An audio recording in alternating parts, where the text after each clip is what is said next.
Assalamu alaikum wa rahmatullahi wa barakatuh. Mo kí gbogbo èèyàn ọmọ ìyá wa nínú ẹ̀sìn Islam, Ọlọ́run ní jẹ́ kí ó bàjẹ́ fẹ́ni kankan wa. Mo sì kí gbogbo àwa tí à ń tẹ̀lé òdodo. A sì ń tẹ̀lé bàbá wa Sheikh Dr. Tọ́lá Yunus Ayilara second, Imam gbogbo ìlú Ogbomọṣọ Ṣéhù.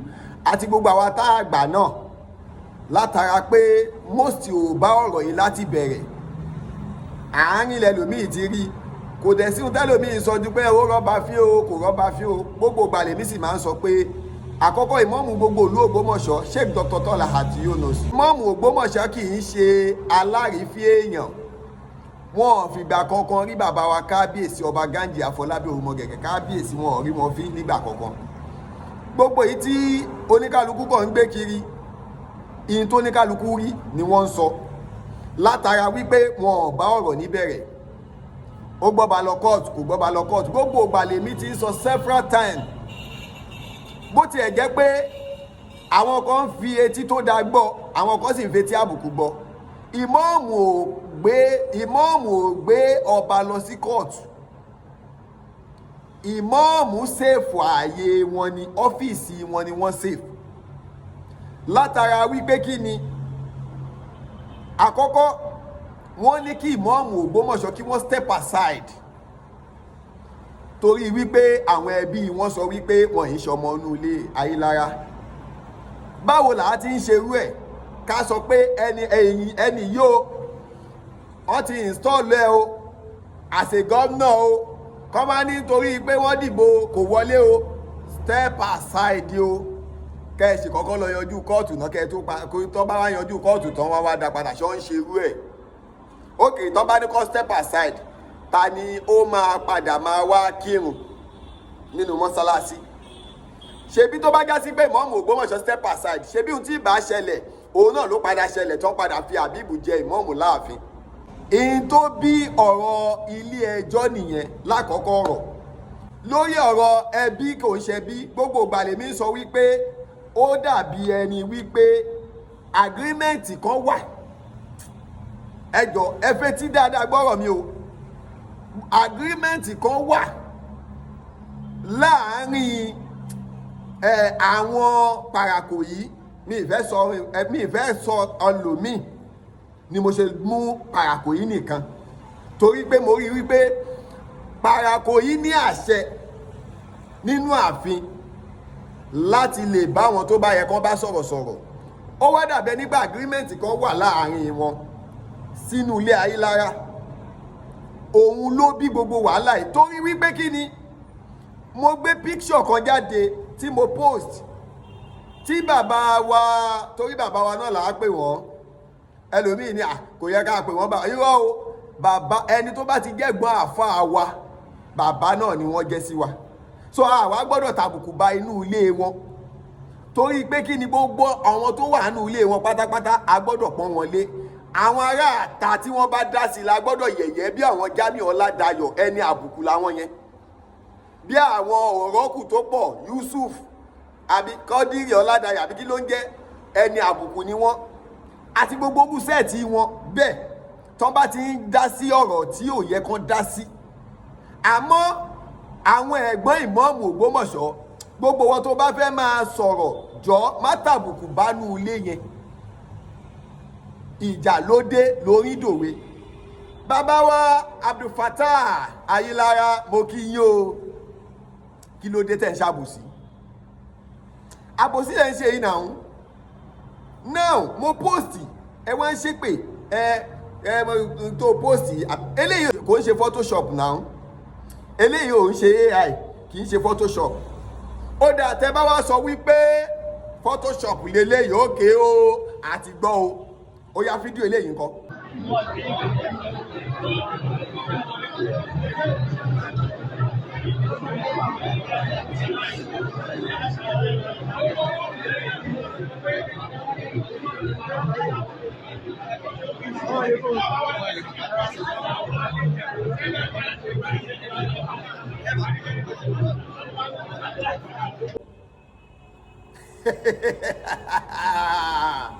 Kàbí sọ́ra mo láwọn ò ní parọ́ ńgbà kankan ẹ wo fídíò yìí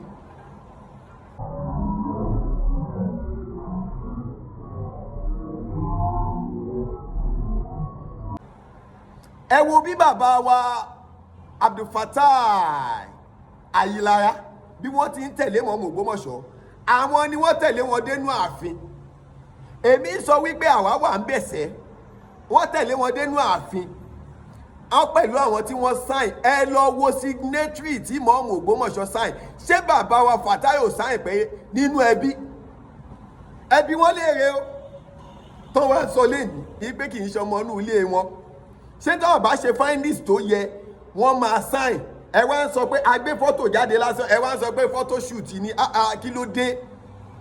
In tó bá wà bẹ́ẹ̀ ni ẹ sọ, ẹ má pa irọ́ fáyé mọ́. Gbogbo wa la mọ̀ pé ọmọ inú ilé Ayilara ni Ìmáàmù Ògbómọ̀ṣọ́. Tí ò bá rí bẹ́ẹ̀, bàbá wa Fatai kí lẹ̀ ń ṣe lẹ́yìn wọn ń jọ tí wọ́n ń wé láwà ní.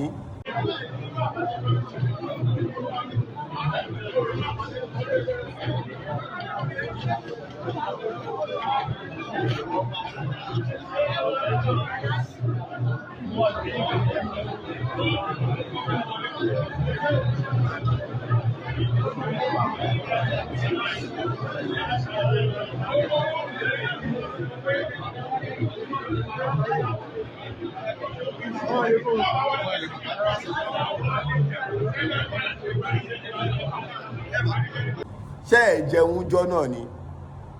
Ẹ wá délé ní mi ìmọ̀rí mi ìṣe kinní kan. Wọ́n gbá géèmù ni, kò sí àwọn ọmọ kankan nínú wọn. Ẹni bá dẹ̀ lé ọmọ Ayilara lòun kó wá yọjú sílé Ayilara, kó wá sọ ẹ̀dẹ́ bàbá rẹ̀, kó sọ kankan ẹgbẹ́, kó wá sọ ìbọn bàbá rẹ̀, àbúrò bàbá rẹ̀, bí sálà bàbá ni kó jàgbẹ̀dẹ ni.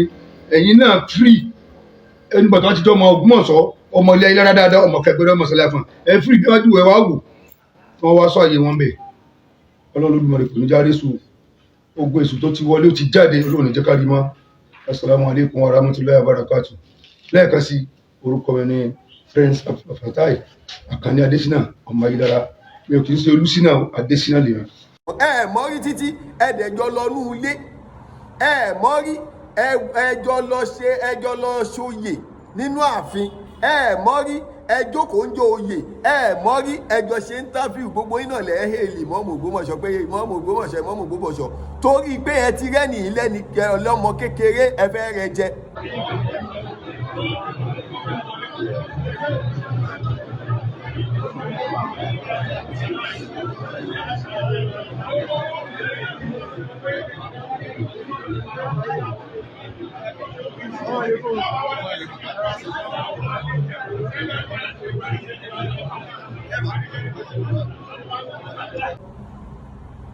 Tẹ́ bá wá wo ìyẹn nìyẹn o, bàbá wa Abbas mo kẹ́yìn náà o. Níjọ́ tí Ìmáàmù Ògbómọ̀ṣọ́ ń wé láwà ní Lábẹ́òkúta, ẹ wá agbé fọ́tò jáde àbíṣẹ́ ẹ̀ wá ni. Mo sọ níbẹ̀, mo lémi tí mo sáàfù yín lélẹ́yìí, mo sáàfù yín àfẹ́sọ̀ tẹ́ ẹ jẹ, àmọ́ nínú tẹ́ ẹ jẹ ẹja sún abẹ́ ẹja sún, èmi tí mo gbé wá fún yín rèé tọ́ ní kí n gbé lọ fún àwọn ẹbí àwọn tán wá láti Ògbómọ̀ṣọ́. Ṣe bẹ́ẹ̀ yín ni ẹ sápọ̀, kò ṣàǹṣẹ́ yìí nìkan lẹ wá láti Ògbómọ̀ṣọ́, kí ló dé? Ẹ yé ṣàbòsí mọ́ now èyí tí mo fẹ́ fi parí ẹ̀ òun náà ni bàbá yìí. Nígbà tó kọ́kọ́ wo Ògbómọ̀ṣọ́ yìí, èmi gẹ́gẹ́ lọ kọ́kọ́ máa wá bá ní ẹ̀dẹ́ káàpánù lókè àgbẹ̀dẹ l'Ógbómọ̀ṣọ́. Wípé bọ̀dá mi mo ní bọ̀dá tí bó níbo mo ti mọ̀ orí, ta ní ọ́, ta ló bí ọ, ta nìyẹ́ ẹ̀, ta ń bá bẹ́ẹ̀. So òun máa bẹ̀ mí bíbẹ̀ ni ní gbogbo ìgbà yóò máa dọ̀bálẹ̀ bí aláǹgbá ni. So mo dẹ̀ ń jẹ́ kí kinní kan yé wípé wàláhì mi ò mọ̀ rí, tó o bá ti lè pìtàn ara rẹ bàbá tó bí bàbá rẹ nínú. Tẹ́ bá wo bàbá yìí, ó ní Ìmáàmù Ògbómọ̀ṣọ́ wá sọ́dọ̀ òun ní òun ọmọ ẹ rí, ó ń kúnlẹ̀ ni, ó ń bẹ̀ mí ni, ó ń kúnlẹ̀ ni. Alábòsí nìyí o. Èèyàn ń kúnlẹ̀, ó ń dọ̀bálẹ̀ tẹ́ ń sọ yìí tẹ́lẹ̀ mọ́ rí pé ó wá ń bẹ̀ yín ni, ó ń bẹ̀ yín ni. Ṣé bẹ́yìn yìí náà lẹ̀ ń ṣàdúrà fún pé inú ilé Ayilara báyìí abóhunkọ́ rèé. Ní agbára Ọlọ́run, wọ́n lábí tó bí ànábì, wọ́n lábí tó bí bọ́lọ́run ṣe tó. Ọlọ́run ní gbà wà lọ́wọ́ bàbá Ìmáàmù. Ìwà tẹ́ẹ̀dì Ọlọ́run ní gbà lọ́wọ́ yín. bàbá rẹ̀ ní kẹ́ni láàrin èèyàn kéèyàn láti inú òkè àbí wọ́n ti abẹ gbà á ní ọba ní ìmáàmù wa tọ́lé à oníríṣe gbogbo ṣe dáadáa ìmáàmù ẹ̀yìn rẹ̀ ni a máa ṣe wọ́n ọlọ́run bàbá Ayilara wájú ọlọ́run ọlọ́run gba àwọn ṣíṣe àkọlẹ̀ tí wọ́n bàbọ̀ ṣíṣe títí láti gbé inú àwọn ìgbésí ayé tí ìmáàmù tọ́lé ó lò. Gbogbo ìgbésí ayé tí ìmáàmù tọ́lé ó máa lò. Nínú ẹ̀mí gúngùn. Nínú àlàáfíà. Nínú ẹ̀mí gúngùn. Ìfọ̀kànbalẹ̀. Ni ó ti lò. Gbogbo ìgbà tí wọ́n wà wé láwà nínú. Ní agbára Ọlọ́run. Àti dájọ́. Ìjọ náà. Àbúrẹ́gbò ní wọ́n. Ọlá tó dẹ̀ Kùránì. Al-Qur'ani ṣe tó. Ọlọ́run gbé ìgbà. Mọ́mí kọ́lá. Bàbá rẹ̀ gbà. Ọlọ́run gbà sí.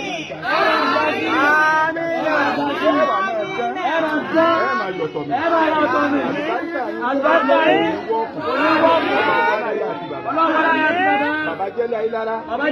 Ìyá náà tó jẹ́lẹ̀ Ayilara. Sọ ti ẹ náà gbà. Àwọn ẹ̀kí wà. Ilé náà ní. Ayé wa dà.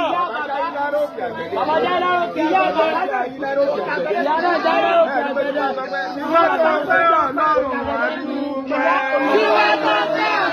Nígbà tó kọ́kọ́ wo Ògbómọ̀ṣọ́ yìí, èmi gẹ́gẹ́ lọ kọ́kọ́ máa wá bá ní ẹ̀dẹ́ káàpánù lókè àgbẹ̀dẹ l'Ógbómọ̀ṣọ́. Wípé bọ̀dá mi mo ní bọ̀dá Tíbó níbo mo ti mọ̀ orí ta ní ọ́, ta ló bí ọ, ta nìyẹ́ ẹ̀, ta ń bá bẹ́ẹ̀.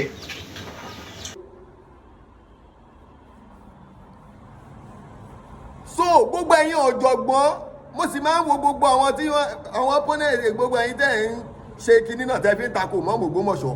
Ẹ lọ ṣọ́ gbogbo àwọn tí wọ́n ń kọ́mẹ̀ntì lábẹ́ comment section yín. Ẹ lè rí mùsùlùmí àfi tó bá jẹ́ àwọn ara yín. Gbogbo àwọn tẹ́ ẹ máa rí kìrìsìtẹ́nì ni kò sì sí tó ń bí àwọn kìrìsìtẹ́nì míì inú ojú pé ó bú ọba ó rọba fín bàbá ò sì rọba fín bàbá ò gbọ́ba lọ kóòtù.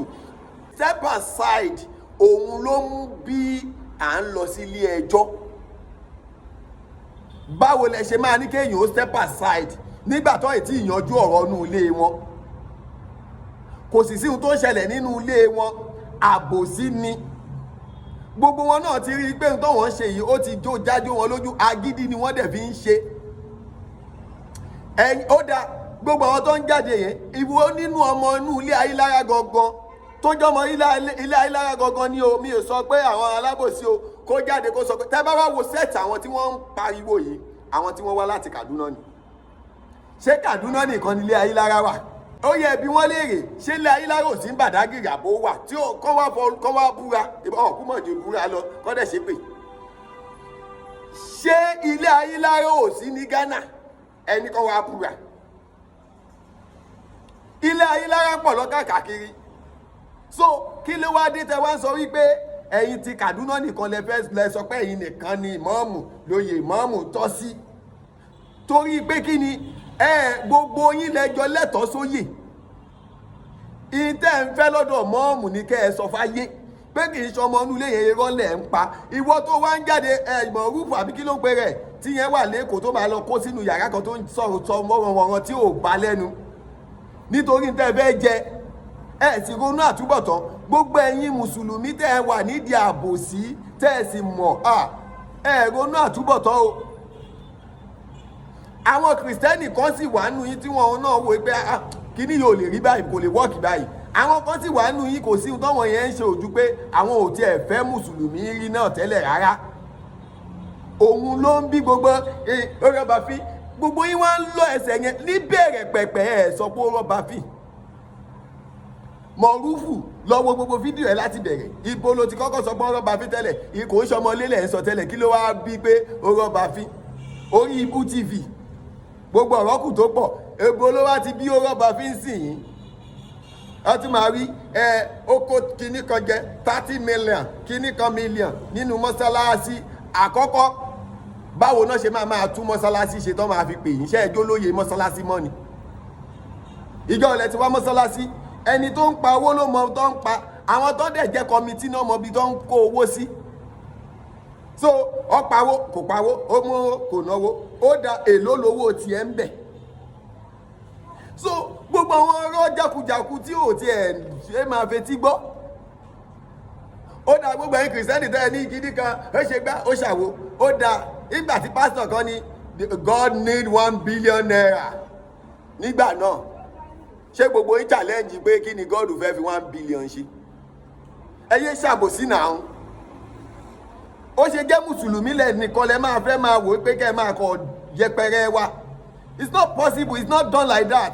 Kódà kó kéré kó jẹ́ olórí ìjọ pásítọ̀ ló kéré jù bẹ́ẹ̀ lọ dádì lẹ máa pè wọ́n, kí ló dé tẹ́ fẹ́ máa yẹpẹrẹ àwa mùsùlùmí. Àwọn mùsùlùmí kan á lè máa ṣọ̀tẹ̀ ara wọn. Ẹ̀yin kìrìsìtẹ́nì kò yẹ kẹ́ ẹ tún máa rúná sí, ó yẹ kẹ́ ẹ ti mọ̀ pábòsí náà ń ṣe láàrin ara wọn. Ṣé báwọn kan náà gbéra wọn lọ kóòtù tójú padà tìbọ̀ yìí. So ẹ jẹ́ ká jọ nítorí tọ́lọ́run tànábì Muhammad sallallahu alaihi wasallam. Ẹ wò ẹ má jẹ́ àgọ́sẹ̀yìn abẹ́rẹ́ mọ́. Bàbá wa Fatai Ayilara irọ́ ẹ má pa irọ́ mọ́, ẹ mọ̀ pọ́ mọ́ inú ilé ni.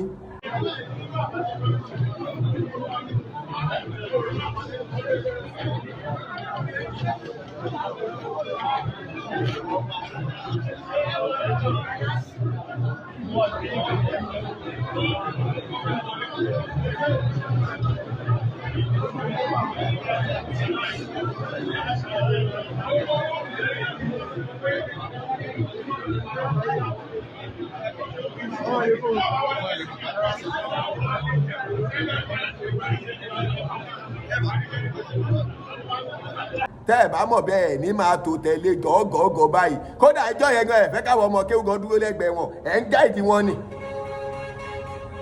Àbí bàbá wa bàbá tí wọ́n sọ wípé kinní kan kì í ìmọ̀rí ìkúlẹ̀ ní bẹ́ẹ̀ ilẹ̀ ń ṣàdúrà yìí tẹ́. Ní agbára Ọlọ́run wọ́n láti tóbi sallallahu alaihi wasallam wọ́n láti tóbi bọ́lọ̀ ń ṣe tó. Ọlọ́run ní gbà wá lọ́wọ́ bàbá ìmáàmù. Ìwà tẹ́sí Ọlọ́run ní gbà lọ́wọ́ yìí. Bàbá rẹ̀ ní kẹ́ni láàrẹ̀ yàn kéèyàn láti inú òkè àbí wọ́n fi abẹ gbà á ní. Ọba ní ìmáàmù wa tọ́lé à. Oníríṣe. Gbogbo ṣe dáadáa ìmáàmù. Lágbára Ọlọ́run ẹ̀yin tó ní oṣù. Ẹ̀yin rẹ̀ ni a máa ṣe wọ́n. Ẹni ilé Ayilara lókè àgbẹ̀dẹ, ilé Ayilara ní kinní kan àgbẹ̀dẹ. Kí ló dé? Gbogbo ilẹ̀ mòdodo, gbogbo sẹ́ẹ̀tì yìí ẹ sì wá ń jọ òye. Àwọn kan wá láti Ogbomọṣọ wá sábẹ́kúta ńgbà náà tí bàbá àbáṣì wà ń bẹ̀. Àwọn kan wá nígbà tí wọ́n ń ṣoyè nínú ilé, gbogbo yín lẹ dúró. Gbogbo yín lẹ wà. Ẹ̀rọ ní Ọlọ́run, mo rántí orin tí bàbá wa mọ́mọ́ Ogbomọṣọ kan gbàdẹ̀ pé Ọlọ́run dákun máa tọ́nà àdánwò, sàtì àdàkùn máa tọ́ ti ìbànújẹ́, sílẹ̀ Ayilara látòkèdélẹ̀, ọ̀lẹ́ ni wá ìwọ̀ lálágbà. Gbogbo yín lẹ pariwo ṣéwù. Gbogbo yín nì. Kí ló dé? Ẹ jẹ́ a ṣe sùúrù. Ẹ ti gbọ́, ẹ jẹ́ a ṣe sùúrù. Ìwọ kìrìsìtẹ́nì náà tó fẹ́ dá sọ̀rọ̀, gbàgbé pé ìmáàmù ò rọ́bà fín, ìmáàmù ò sì bá kìrìsìtẹ́nì kankan jà. Wàláhì tàláì súnmọ́bìláì. Mùsùlùmí olè oníjìbìtì àwọn ni wọ́n ń takò ìmáàmù Ògbómọ̀ṣọ́. Àwọn olè, àwọn tí já sí pé wọ́n fẹ́ máa kọ̀ǹtúrò ìmáàmù Ògbómọ̀ṣọ́ tí ìmáàmù Ògbómọ̀ṣọ́ ò gbà fún, àwọn ni wọ́n ń da ìlú Ògbómọ̀ṣọ́ rú.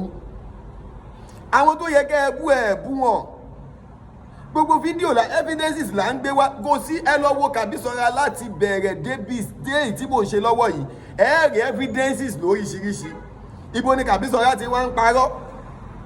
Bẹ́ẹ̀ mi bá ní Kàbísọ́lá amúgbó èlé èṣe kìíní kan, kí ni mo jínú gbà bàbá lákù bàbá ẹ̀? Ìkan tiẹ̀ Amúgáwí Johnson àbí kí ló pe rẹ̀, ìtọ́ bá bí ẹrẹ wá s'Ògbómọ̀ṣọ́ kìíní kan. Tí n bá wá kílẹ̀ fẹ́ ṣe, kí ni Dáúdà yín fẹ́ dà? Tá a bá wá kílẹ̀ fẹ́ ṣe, torí bá ń sòdodo à ń gbé fídíò yín jáde pé ìtẹ́ ẹ̀ sọ rèé tí ò dáa, ẹ̀dẹ̀ torí ẹ̀ wá ń sọ pé kíní kan. Àìmọye ẹlòmíì náà ẹ fẹ́ rí ni ẹlòmíì àṣàtì bí báyìí máa wò báyìí ìjọkọ̀ èèyàn kan mo sọ fún pé mò ń lọ sí kíni ẹ ò ní dé kí ni kò ní dénú ọ̀rọ̀ yìí ẹ dẹ̀ máa ṣépè ṣé ìmọ̀jèpè lọ ni gbogbo ẹ̀yin kìrìsìtẹ́nì ẹ yé ṣàbòsí ẹ̀yin kìrìsìtẹ́nì tẹ́ ń dá sọ̀rọ̀ ìmọ̀ọ́mù àti inú ilé wọn gbogbo ẹ̀yin mùsùlùmí ìwọ náà mọ̀ pábòsí lòun ṣe lọ́wọ́ kò sẹ́ni tí ó mọ̀ ọ́nù yín kódà ìmọ̀ọ́mù ààfin yín mọ̀ pábòsí lòun ń ṣe so kọ́lọ́n kójọ kó má ṣaláì ṣàánú wa kọ́lọ́n má ṣaláì dúró tì wá èmi kò sí tó kàn mí pẹ̀lú tẹ́nibọ́dì èmi ń ṣe ilé ayé mi ni mo dẹ̀ ń ṣe bọ́lọ́ ń ṣe rán mi ní tí n bá rí tí ò dá àwọn ò ní jẹ́ ẹ̀sìn mi bàbá Fàtáì ẹ lọ jẹ́wọ́ eléyìí ti àṣírí eléyìí ti túná ẹ lọ jẹ́wọ́.